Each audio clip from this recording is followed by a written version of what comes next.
Buongiorno a tutti, faccio questo video per dare delle informazioni ai cittadini di Valle di Chioggia.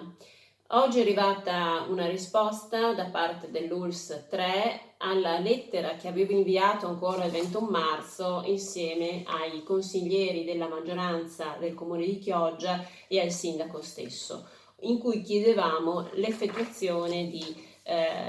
tamponi a tappeto per tutti i residenti della frazione. La risposta che viene data oggi, dopo 7 giorni, dall'ULSS 3 è questa, cioè la causa del contagio sono le persone che non rispettano le regole. Intanto c'è da chiedersi quale scoperta abbiano fatto, perché è chiaro che in una frazione di meno di 2000 abitanti, se ci sono 4 decessi, numerosi positivi in ospedale, chiaramente c'è stato qualcuno positivo che è uscito dalla quarantena e ha contagiato altre persone. Ma la cosa che fa più arrabbiare è che non siano stati fatti i controlli, i severi controlli, perché queste persone che saranno accertate di aver commesso queste violazioni, spero verranno punite severamente e anche a livello penale dalla legge che lo consente. Ma la cosa più preoccupante rimane il fatto che si è lasciato che questi residenti, se sarà così, hanno violato l'obbligo di quarantena e hanno continuato a fare quello che facevano anche prima, frequentando ad esempio i supermercati.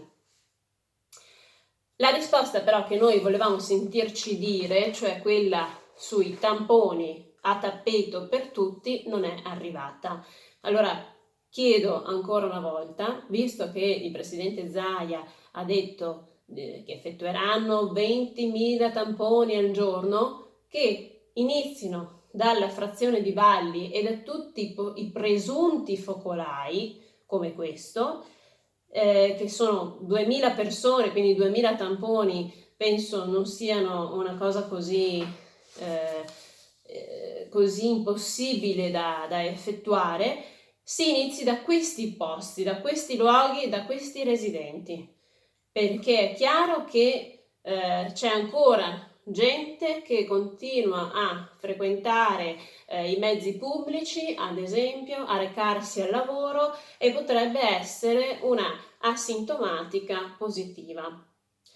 Quindi ancora una volta chiedo, visto che questa sanità come paventa, come sventola Zaia, è una sanità d'eccellenza, la nostra, che si facciano i dovuti controlli con la massima severità questa volta e che si facciano tutti i tamponi richiesti da parte dei residenti.